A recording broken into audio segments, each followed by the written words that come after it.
இந்த வாரம் உடல் உபாதைகள் அவ்வப்போது ஏற்படக்கூடும். சிலருக்கு பாராட்டுகள் கிடைக்கலாம். தொழிலில் நல்ல லாபம் உண்டாகும். சிலர் கடினமாக உழைத்து வெற்றி பெறுவார்கள். முக்கிய நபர்களை இந்த காலகட்டத்தில் சந்திக்க வெற்றி உண்டாகும்.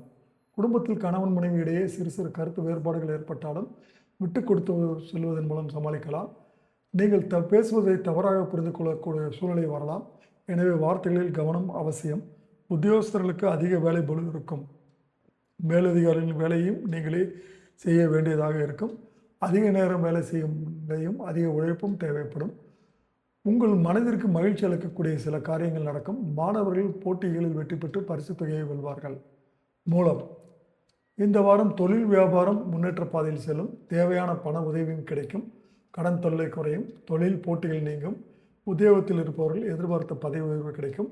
கூடுதலாக உழைக்க வேண்டியதாக இருக்கும். போராடம் இந்த வாரம் குடும்பத்தில் இதமான சூழ்நிலை நிலவும். கணவன் மனைவிக்கு இடையில் இருந்த கருத்து வேற்றுமை நீங்கி ஒற்றுமை உண்டாகும். பிள்ளைகளின் எதிர்காலம் பற்றிய சிந்தனைகள் அதிகரிக்கும். உறவினர்கள் மூலம் நன்மை உண்டாகும்.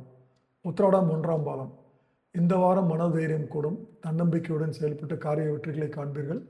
மறைமுக எதிர்ப்புகள் நீங்கும். மனதில் நம்பிக்கை உண்டாகும்.